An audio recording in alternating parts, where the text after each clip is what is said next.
Good afternoon, everyone. I wanted to come on here and first extend my condolences to the families and victims or whoever was involved in this tragedy that happened in New Orleans. I just had a conversation with my son saying how it can be possible, or we were looking at a video and I was saying it was really nice that we could have a group of people that can come together and really just have fun without any drama, any fights, or anyone mowing us down with a car. And the very next day, we saw in the news what happened in New Orleans. And again, I just wanted to come on here and extend from our family to yours our deepest and sincere condolences, because this is a tragedy that happens too often. Just talking about our mental health and what we go through as a family. This series was talking about our family, our journey, and what we went through as a family dealing with a traumatic event. And it just happens too often. I just really don't know the state of mind that people are in that thinks that they can do whatever they want whenever they want. And sometimes they're cowards because they end up not making it to really suffer the consequences of what they actually did. Trying to really just be mindful of the verbiage that I'm using. And also to educate people on when somebody has experienced a traumatic event. I know a lot of people like to call, a lot of people like to show up at your house or maybe try to get in contact with you. Either way, shape or form. I wanted to just let you know that don't be upset or offended if you do not get a response from someone that has just really experienced a traumatic event. Usually they are trying to understand what they just experienced, try to figure out what or where to go to get some help or get the support that they need to help process what they've actually experienced. Not only that, but you're still dealing with what to do if you have a family member that you need to be there for support, or if you might feel like you just need some time to yourself. I know while I'm talking and making these series, I do give a disclaimer that if I'm quiet, if I pause, or if I'm stuttering, just know that it's due to dealing with traumatic events. So it was a traumatic event that we've experienced as a family regarding my eldest daughter, Dianca. And it's 8.5 years later, and we're still processing, still trying to figure out how to navigate, still figuring out how to live, still figuring out how can we help somebody that has gone through this same thing. And I'm making these videos in real time with no editing, with no replays, because I want you to know what that looks like. somebody that's gone through a traumatic experience like this, somebody that might be dealing with trauma, might be dealing with grief, that there is no rhyme or reason of what you might do in a day. You're still trying to figure those things out. I'm not trying to set up a what someone may call a presentable background, because it really doesn't matter to me. What matters is my health, my mental health, my family, um, living from day to day. That's what matters to me. So anything else, it's on the backdrop. Just trying to live. That's the reality of it. Um, so I wanted to again just come on here, extend our condolences to those family members or anyone else that might have lost a family member or might be going through a traumatic event during this time. I know the holidays are usually a hard time for families to get through, because they're thinking about that loved one that they might have seen, or just memories of having that loved one that they no longer have to share with. So you have to make the best of what you have. And I say the best of, but there is no best. So you're really just going through the motions. You're really just going through each day. And no one really knows what that looks like. So just going back to getting back onto the loss of my daughter, just talking about the support that we got or have from our family still today, and the support that you think that you might get from other people. And like I said, we did belong to a larger church body that I don't know that support was there, to be honest. And I'm being truthful to you. Some of these things may be hard to hear, but it's the truth. And some people have already heard these things, and some of you may be hearing it for the first time. But I know on the day that, like I said, we got back to South Carolina, we had to figure out and arrange the services for my daughter, which was on a Saturday. And I know that Friday, just getting back home, getting things set up, conversing back and forth with the funeral home. My son set up a GoFundMe page, which he wanted to do to help in support of the family during this time. Orlando is a 6 or 7 hour drive from us, which we took very frequently because we had to manage her affairs. She had a storage there. We had to make sure we got that taken care of. She had a couple of vehicles there. We had to get that back to South Carolina. She had an apartment there. Just a lot of behind the scenes stuff that we had to take care of, and nobody else could do it. It was us. She wasn't married. She didn't have any children. So these were things that we had to take care of.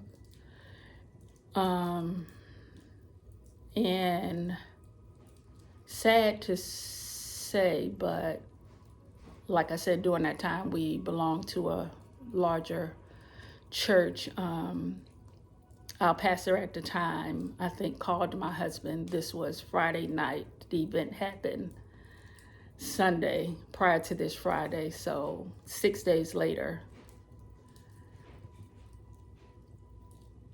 we are trying to get things set up and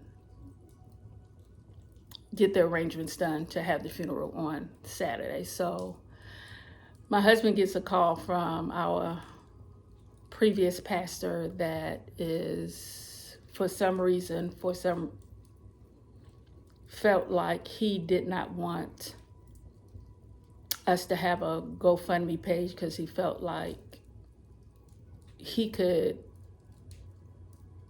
I think at that time, asked for an offering for us from the church,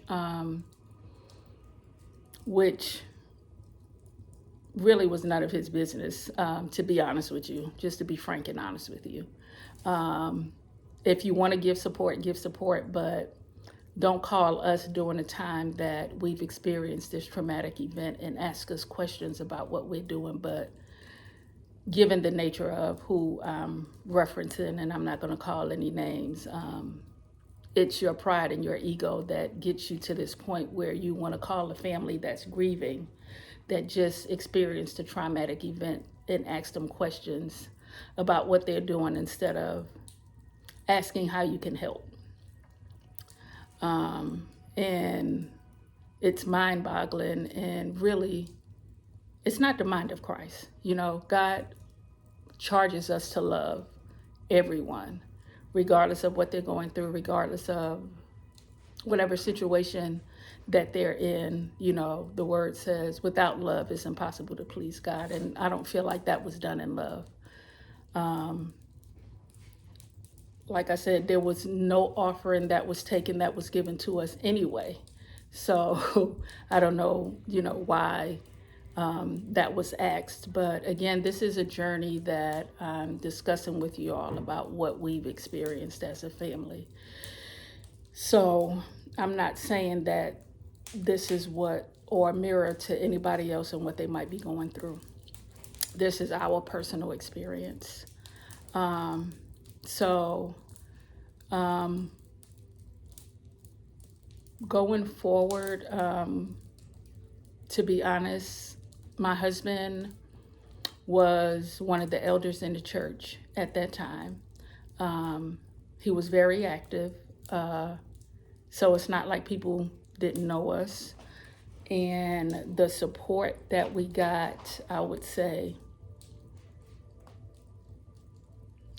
I would use the word disheartening, but at the same time, it really didn't matter to me because I knew the source of my strength. But I would think that, we would have been flooded with cards. We would have been flooded with people trying to help us or seeing what they could do to help us, but that did not happen.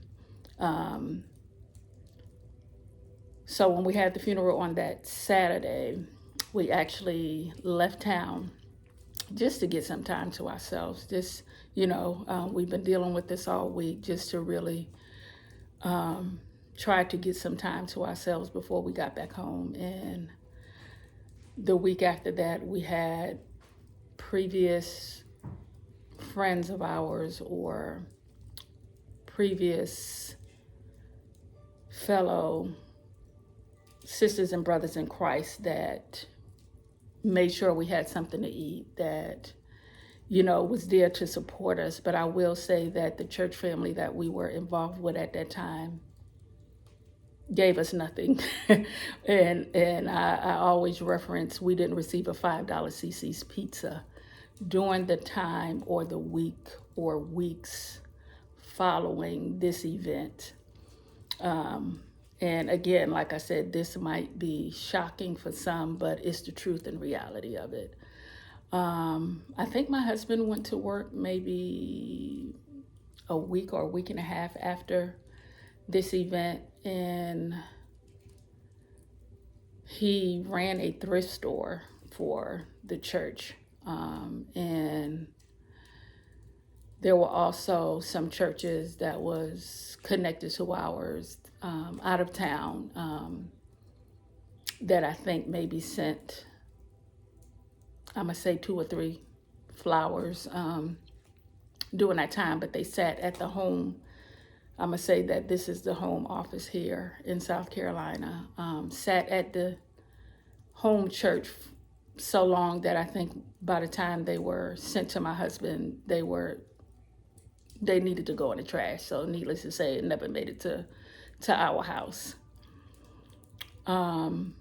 Cards from people that people knew where my husband worked at. Like I said, he worked full time for the church. He ran a thrift store that the church was operating at the time.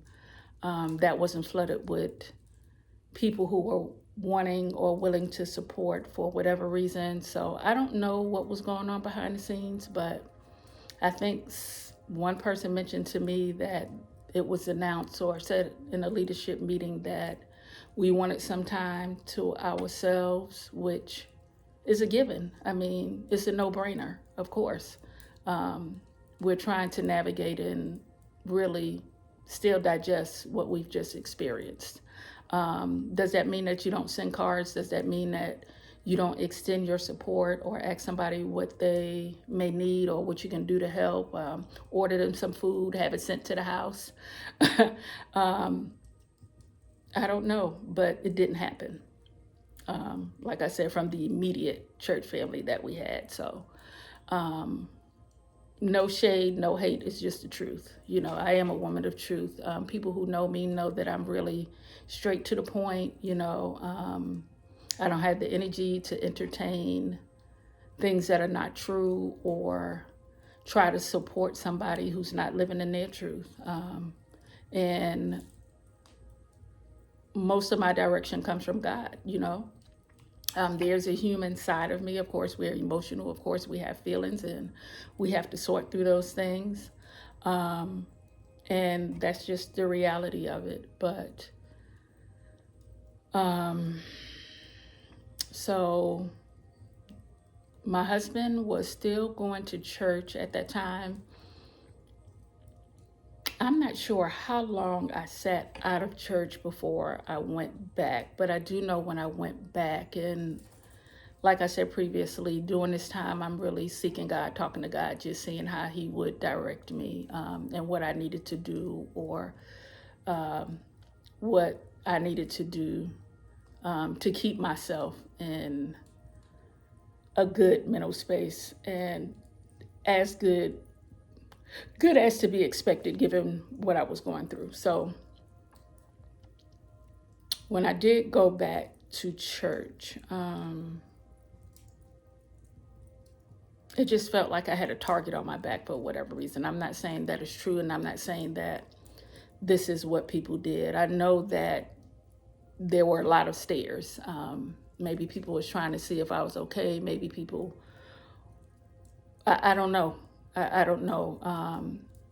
I did not have people come up to me and ask me, if I needed anything, just wanted to check in on you, just wanted to make you sure you were okay. None of that.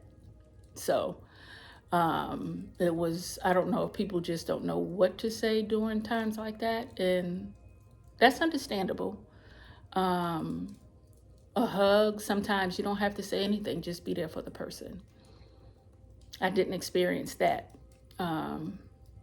So the image that I had during that time was like vultures on a dead carcass. I was the carcass and the people around me were the vultures. So God said, I got you.